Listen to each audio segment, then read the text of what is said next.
oleh Kementerian Pengangkutan semasa saya mengambil alih, kita ada membatalkan projek tersebut, selepas itu merundingkan semula projek tersebut. Dan apabila kita tidak menjadi kerajaan bertukar tangan, Kerajaan Perikatan Nasional mendakwa bahawa Pakatan Harapan memberikan banyak projek melalui rundingan terus. Tetapi apa yang berlaku pada hari ini, projek itu juga diteruskan dengan nilai dan kontraktor yang sama. Tapi saya just want to recap the background.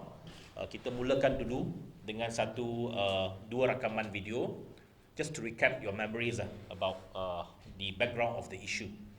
First of all, this happened. Yeah. Here's the video.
YB Menteri, ada soalan daripada YB Pargan sebelum ini membangkitkan perolehan secara tender terbuka. Soalan saya, adakah kaedah-kaedah tender yang ada dan semasa pemerintahan kerajaan PH, ada tak tender secara rundingan terus diadakan? Berapa bilangan dan jumlah? Ada banyak.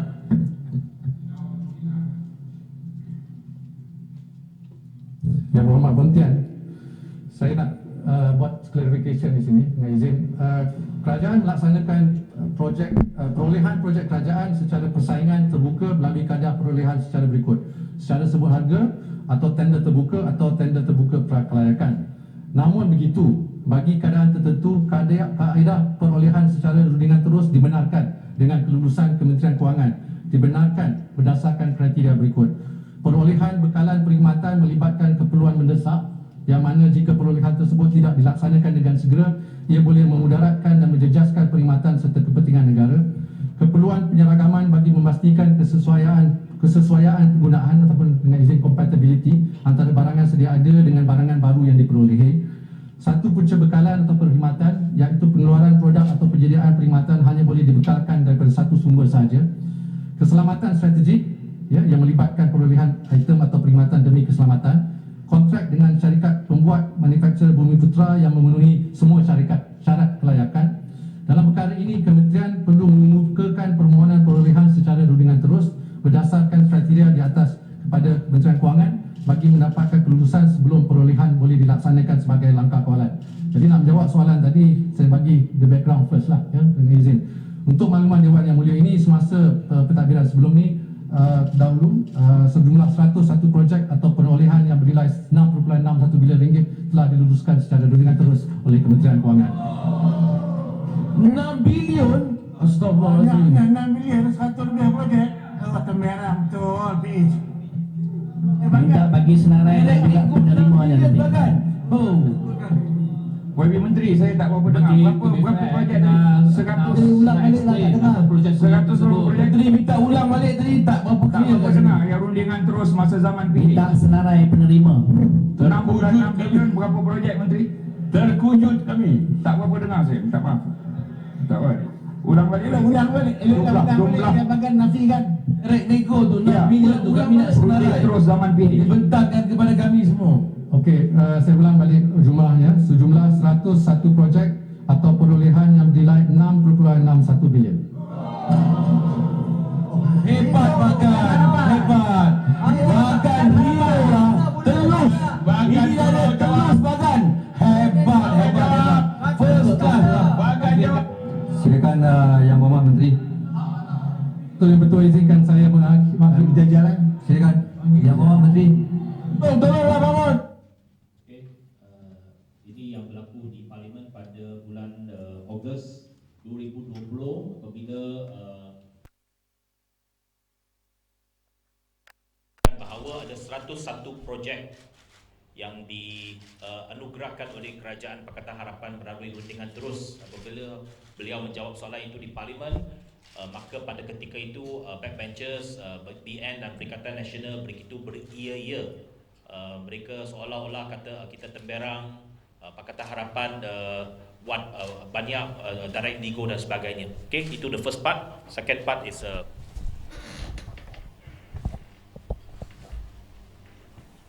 let's play the video first.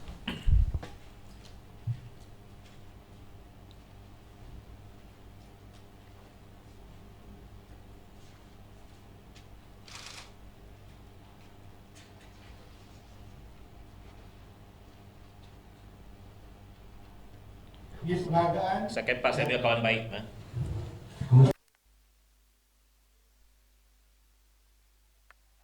di atas keprihatinan 14 ahli yang berhormat terhadap kementerian saya yang membahaskan serta menyentuh perkara di bawah bidang kuasa MOT.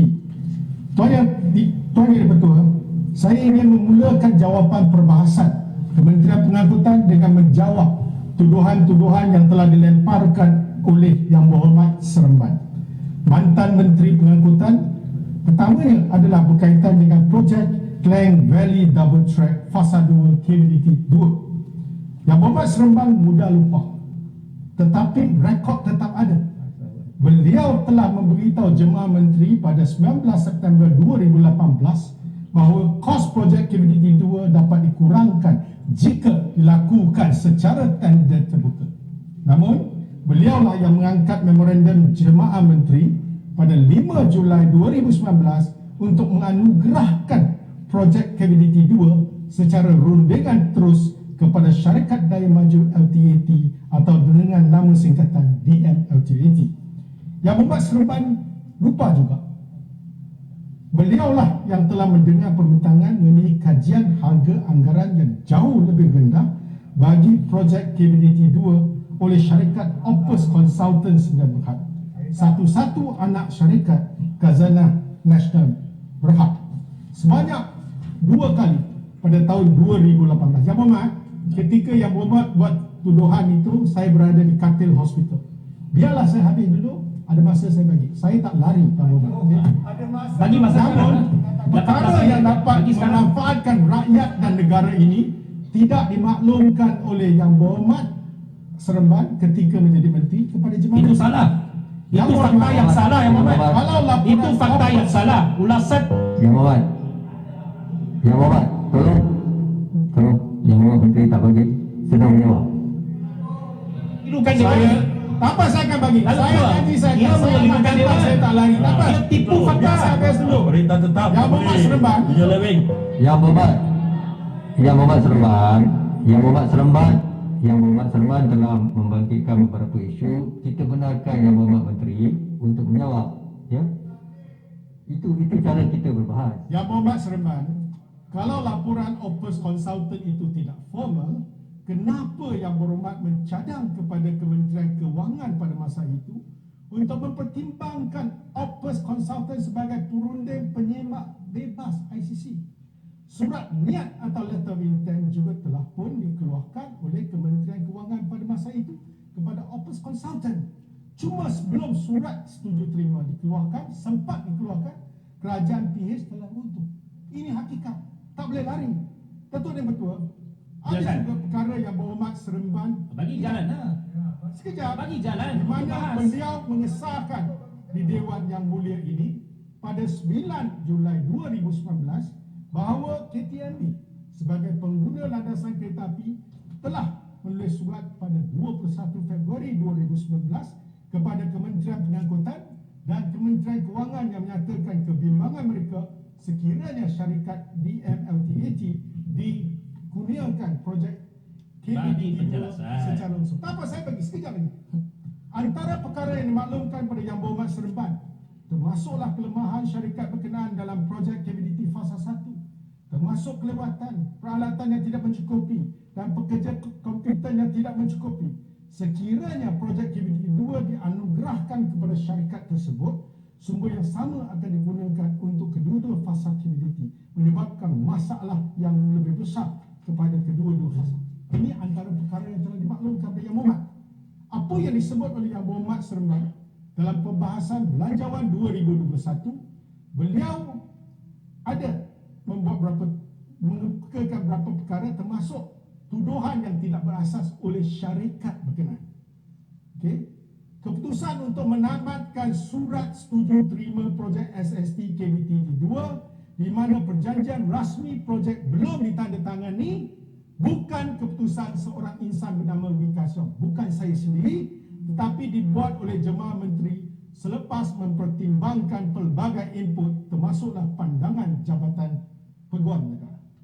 Kementerian Pengangkutan Malaysia telah menyenaraikan baik buruk dalam mempertahankan keputusan yang telah dibuat oleh Kerajaan PH dan penamatan SST dalam memorandum kabinet yang berkenaan. Semasa mengesahkan minit berkaitan keputusan untuk menamatkan SST pada 2 hari bulan September 2020, Kementerian Pengangkutan turut mengemukakan pandangan pihak Suruhanjaya Pencegahan Rasuah Malaysia SPRM bertarikh 1 September 2020 yang mengesahkan bahawa perolehan projek KBDT zaman PH tidak dilaksanakan mengikut prosedur perolehan kerajaan semasa. Itu lagi satu tipu. Projek tersebut Itu lagi satu fakta yang menipukan, mengelirukan. Dewan Yang Berhormat tipu. secara tender terbuka. Yang Berhormat, Apa yang tidak mengikut prosedur? Yang Kita Berhormat. bawa dalam kabinet juga. saya sedang membaca satu fakta Yang Berhormat satu mengelirukan surat Dewan. yang telah dikeluarkan Siapa yang oleh buat projek ini? Suruhanjaya Yang Berhormat. Yang Berhormat Seremban. Tolong. Nanti Yang Berhormat.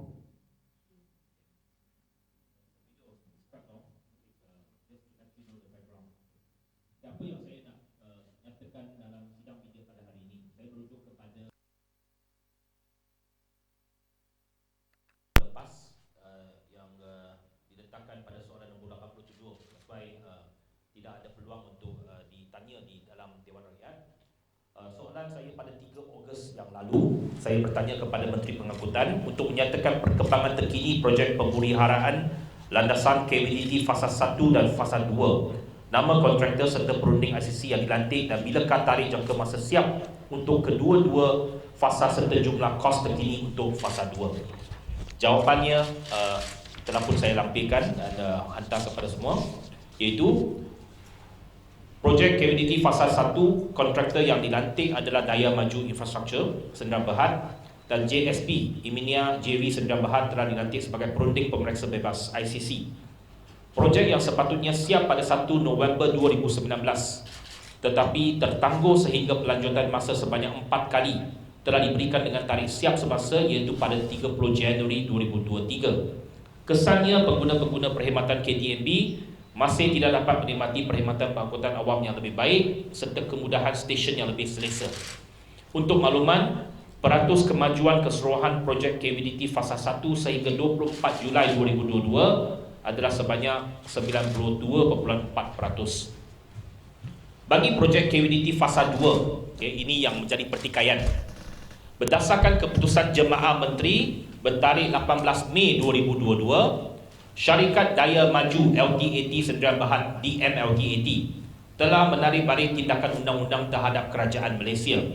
Susulan daripada itu, surat setuju terima bertarikh 29 Julai 2022 telah dikeluarkan kepada syarikat DMLTAT berdasarkan perbincangan bersama Kementerian Kewangan dan Kementerian Pengangkutan.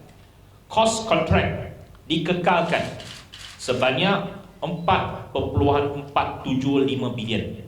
4 bilion 475,250,000 ringgit dengan skop projek dan tempoh pelaksanaan dikekalkan. Justru itu, sukacita dimaklumkan bahawa penglibatan LTAT secara usaha sama dengan DMIA dalam projek KWDT 2 masih diteruskan dan sebarang dakwaan kononnya LTAT ditindas oleh Kementerian Pengangkutan adalah tidak berasas.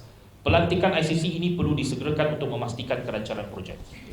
Ini jawapan daripada Kementerian Pengangkutan pada minggu lepas, just a few days ago. Menyatakan dengan jelas bahawa surat setuju terima SST telah dikeluarkan pada 29 Julai, just about 1 week ago, kepada syarikat DMLTAT dengan kos nilai projek 4.475 bilion. The exact figure yang kita rundingkan dan kita putuskan semasa pentadbiran Kerajaan Pakatan Harapan. Apa yang saya nak katakan pada hari ini ialah, yang pertamanya, jawapan ini adalah satu vindication kepada kita. Mengapa saya kata begitu? Semasa Tengku Zafrul, Menteri Kewangan, nyatakan ada 101 projek yang diberikan secara rundingan terus oleh Pakatan Harapan. Itu langsung tidak memberikan satu gambaran yang betul. Sebab daripada 101 projek itu yang bernilai lebih 6 bilion, satu projek ataupun projek yang bernilai yang paling besar, yang hampir berangkumi hampir 70% daripada nilai tersebut, ialah projek ini. This is the largest value in terms of the 101 projects that he mentioned.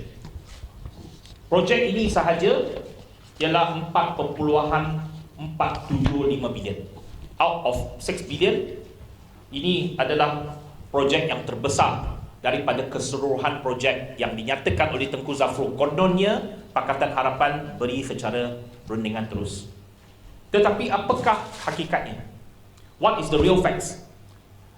Fakta yang sebenarnya ialah projek ini bukannya dianugerahkan oleh Pakatan Harapan. Projek ini dianugerahkan oleh Kerajaan Barisan Nasional sehari sebelum pembubaran Parlimen pada tahun 2018, iaitu SST, Surat Setuju Terima untuk Fasa 2, KWDT Fasa 2, yang bernilai pada ketika itu 5.2 bilion. 5.2 bilion dianugerahkan kepada syarikat DMLTAT pada 4 hari bulan April 2018, one day before Parliament was dissolved. Jadi kontrak itu telah pun ditandatangani. Walaupun ada pertikaian kata SST itu bukan kontrak, itu tak betul. SST is a contractual obligation. Perkara ini kita telah bincangkan banyak kali dalam kabinet dan dapatkan ulasan daripada Peguam Negara. The moment a letter of award is issued, that is a contractual obligation. Surat setuju terima itu adalah satu obligasi daripada kerajaan untuk masuk satu kontrak dengan satu pihak. Maka walaupun kontrak itu belum ditandatangani secara formal, tetapi apabila SST dikeluarkan, the government is really obligated to that particular parties or company. Jadi 4 April 2018, Kerajaan BN pada ketika itu, Menteri Pengangkutan pada ketika itu, Datuk Seri Datuk Lai, telah pun bersetuju anugerahkan projek ini kepada syarikat DMLTAT, iaitu syarikat yang sama untuk fasa 1. Walaupun fasa 1 pada ketika itu juga problematik. So apabila Pakatan Harapan ambil alih, pada awalnya memang kita juga membatalkan kontrak tersebut, ataupun kita batalkan SST tersebut, kerana kita kata ada pertikaian dan saya ada kesangsian mengapa satu hari sebelum pembubaran Parlimen diberikan SST tersebut. Tetapi mengambil masa beberapa bulan dan ada pertikaian dan juga ada implikasi perundangan. Kita tahu bahawa apabila kontrak itu telah ditandatangani dan kerajaan baru nak batalkan, what is the implication? The implication ialah kita kena bayar ganti rugi kepada dia. Dia boleh bawa kita ke mahkamah. Dan kalau kita pergi ke mahkamah, sudah tentu kerajaan akan kalah. Dan kita terpaksa bayar ganti rugi kepada syarikat ini. Dan projek itu tak dapat jalan. So selepas beberapa bulan, dan syarikat itu datang berunding balik dengan kita. Syarikat itu semasa Kerajaan Pakatan Harapan tidak pernah initiate any legal action. Dia berunding, dia merayu kepada kita, dia buat hantar banyak rayuan kepada kita. Dan akhirnya selepas banyak perbincangan perundingan, maka kabinet pada ketika itu bersetuju untuk anugerahkan balik projek itu kepada syarikat yang sama, DMLTAT, dengan perubahan skop dan penurunan kos daripada 5.2 bilion kepada 4.475 bilion. Okay, a saving of about 700-800 million. Dan ada perubahan skop untuk rasionalisasikan skop tersebut. Tetapi pokoknya syarikat itu tak bawa kes itu ke mahkamah, dan apabila kita runding balik, bagi balik projek ini kepada syarikat DMLTAT dengan kos yang lebih rendah, tidak ada sebarang ganti rugi. Tak ada faedah pun, yang setau sen pun yang kita bayar kepada syarikat itu. So, it is considered a new contract, a new SST. So, itu yang sebabnya Tengku Zafrul kata, kita bagi secara rundingan terus. Tetapi hakikatnya, itu bukannya projek yang kita anugerahkan. That is a legacy left by the previous government. Ada satu kontrak yang telah pun ditinggalkan oleh kerajaan terdahulu. Kita terpaksa selesaikan isu tersebut. Okay, that is one. Yang keduanya ialah kenyataan media Menteri Kewangan ini keluar pada 26 Ogos 2020. Listed every single project, all the 101 projects. Okay.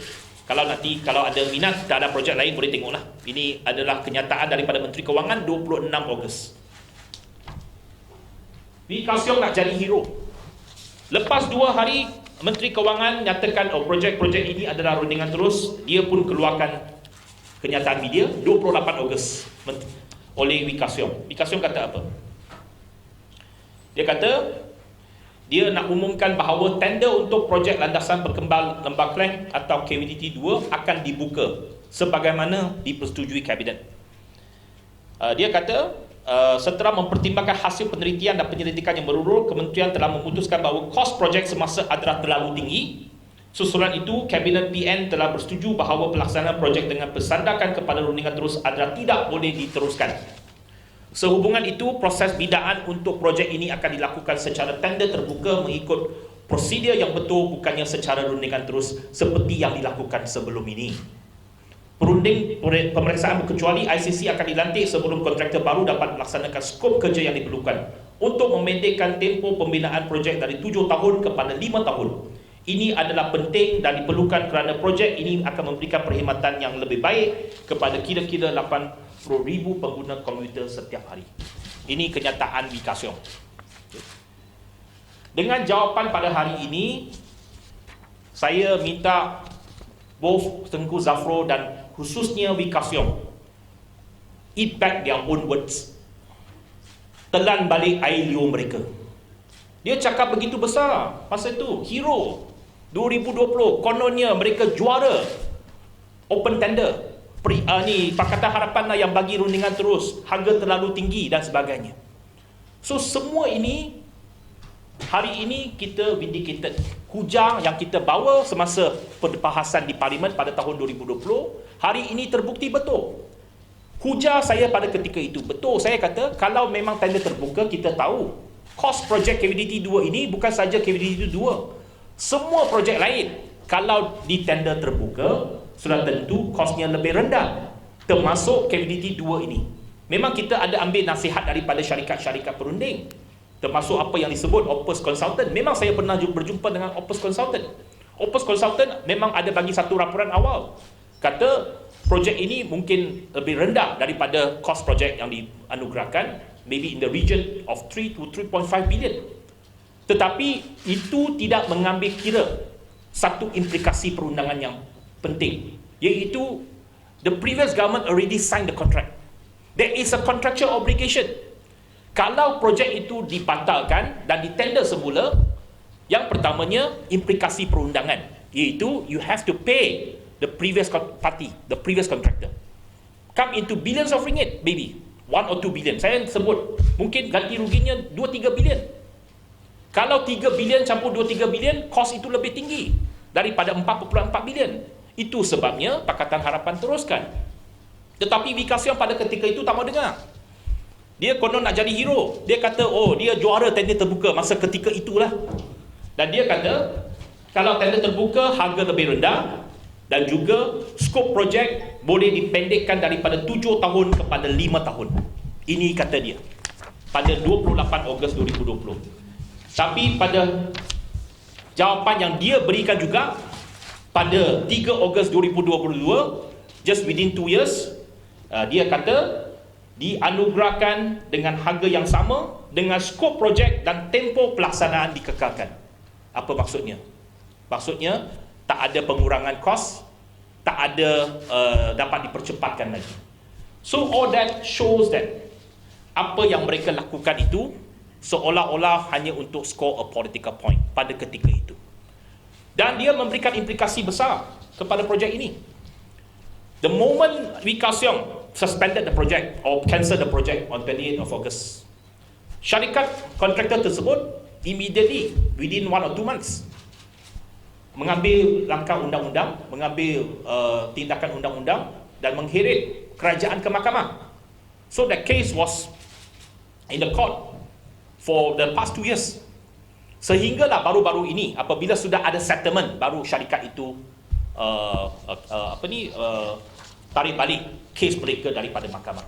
Itu yang saya telah pun bagi amaran di parlimen. Saya kata kes ini kalau kita handle macam ini, ada implikasi perundangan. Ada implikasi perundangan, the whole project was suspended.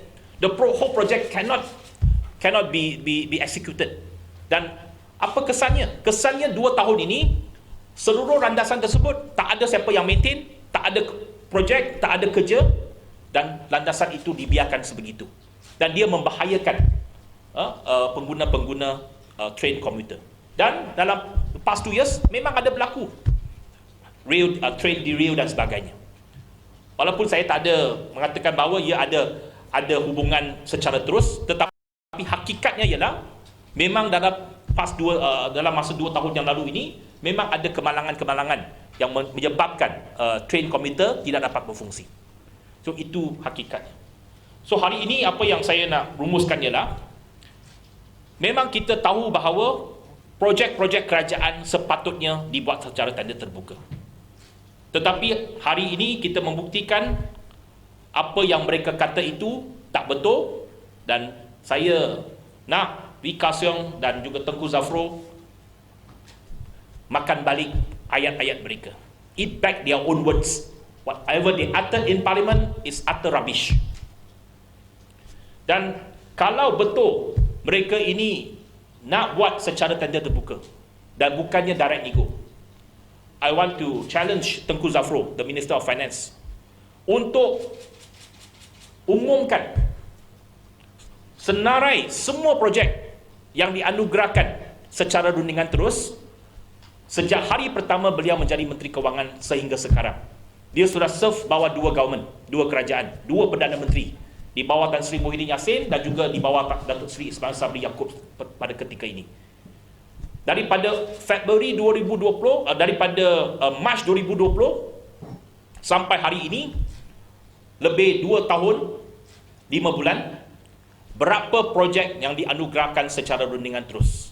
Kalau dia boleh senaraikan 101 projek di bawah Pakatan Harapan pada tahun 2020, mengapa tidak beliau tak boleh senaraikan projek-projek di bawah Kerajaan Perikatan Nasional dan Kerajaan Ismail Sabri pada hari ini.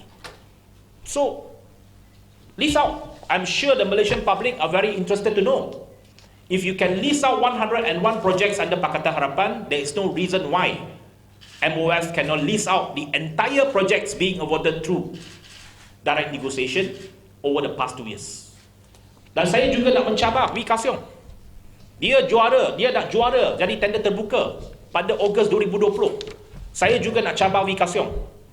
Nyatakan berapa projek yang dia sudah ada tender terbuka sejak dia menjadi Menteri Pengangkutan. Dan berapa projek yang dia bagi secara rundingan terus sejak dia menjadi Menteri Pengangkutan. I know for a fact there is a single project yang pada ketika saya menjadi Menteri Pengangkutan kita dah open tender, iaitu the procurement for ETS sets for Gemas JB. Projek untuk membeli set ETS, iaitu Electrified Train Service, set kereta api elektrik untuk projek Gemas Johor Bahru yang telah kita buka secara open tender, dia batalkan tender tersebut, dia bagi secara rundingan terus. So kalau dia berani, dia nak jadi juara open tender, list out lah how many open tender projects that he has executed in MOT in the past 2 years. Dan kesimpulannya, kita memang berharap ataupun kita memang pendirian kita ialah way forward for the government, way forward for Malaysia is that semua projek-projek perolehan kerajaan dan juga projek-projek infrastruktur kerajaan mesti perlu ada proses tender terbuka. Proses tender rundingan terus ini sudah banyak kali membuktikan pembaziran wang awam yang begitu banyak dan pembaziran masa yang begitu banyak. The latest of course is the LCS project, okay? The Literal Combat Ship yang menjadi skandal besar sekarang ini, bernilai 9 bilion tapi 1 biji kapal pun belum dapat. Ini pun secara rundingan terus yang dianugerahkan oleh MINDEF pada tahun 2011. Okay? Pokoknya pendirian kita dan memang dasar kita selama ini ialah memang kita mahu melihat bahawa segala perolehan dan projek kerajaan diadakan secara tender terbuka. Okay, terima kasih. Any question?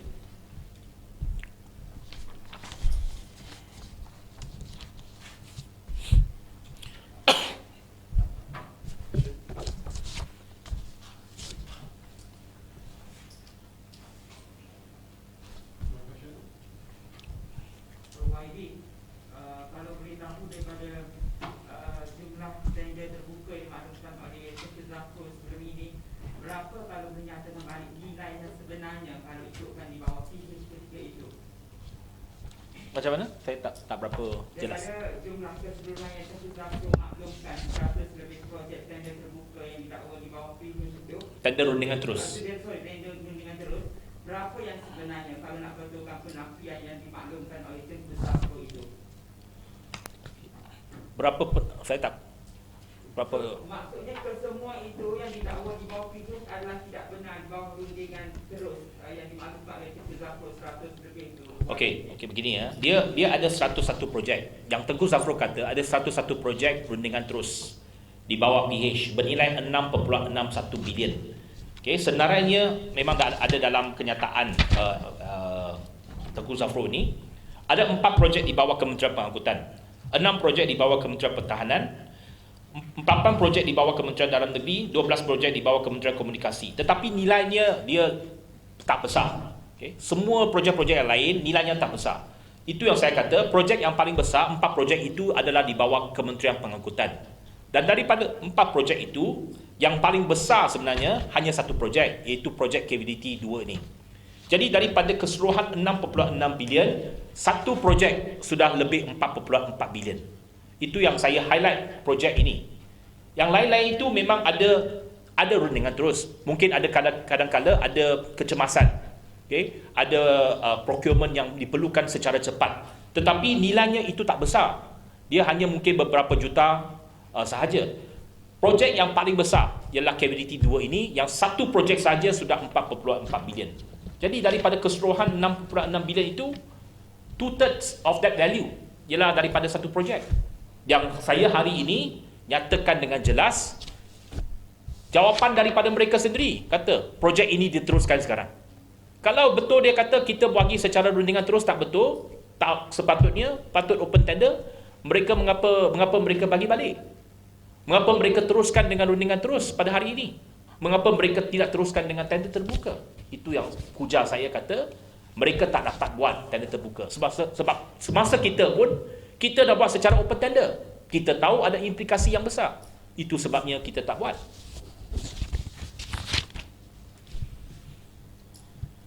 Okay, Ciaci.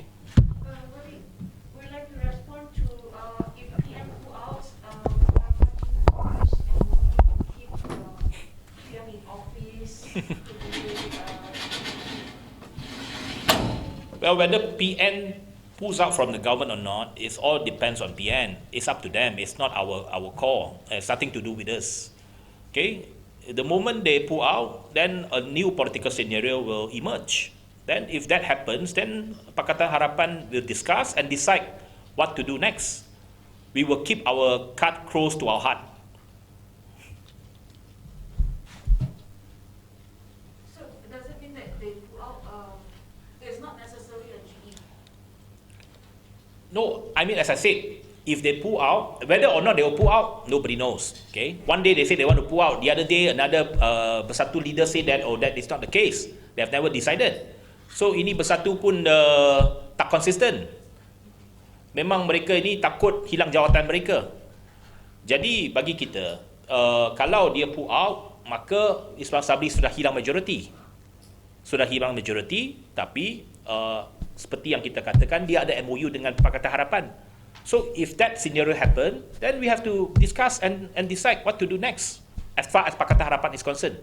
So Pakatan Harapan tidak akan membuat sebarang komitmen sekarang. Kita tunggu dan lihat keadaan.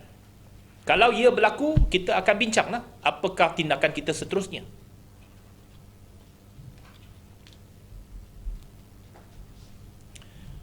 Okay, any other? Yes. Considering the apparently defeated state of coffers currently, what are your thoughts on the MRT3 project, the mega project being implemented now? Of course, MRT3 project, most important is that, okay, what is the funding mechanism? I think the government has to be very, very forthright, very transparent in that. What is the funding mechanism? That it has to go through an open tender process. And how do we finance it? First of all, I think, why should you put a price cap when there was not even tender yet? So that is not supposed to be done. Why do you put a price tag already when the tender was not even called? And for sure, we are supportive of an open tender for MRT3. Not only for MRT3, but all major infrastructure projects should go through open tender.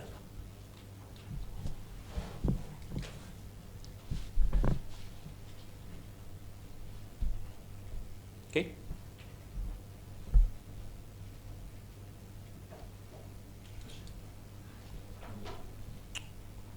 Any more?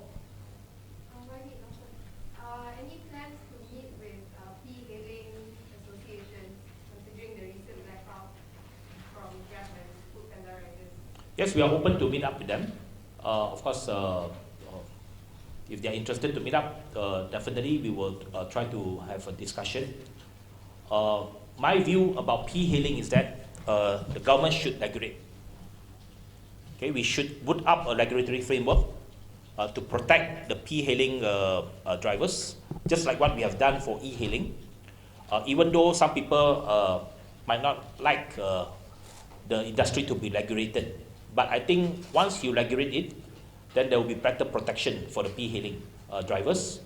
And in terms of their welfare, in terms of their rights, I think it will be better protected if the industry is being regulated. And my view is that it should be regulated along the approach that we have done for E-Hailing. Okay. Any more? Kalau tak ada, saya ucapkan terima kasih. Thank you very much. Saya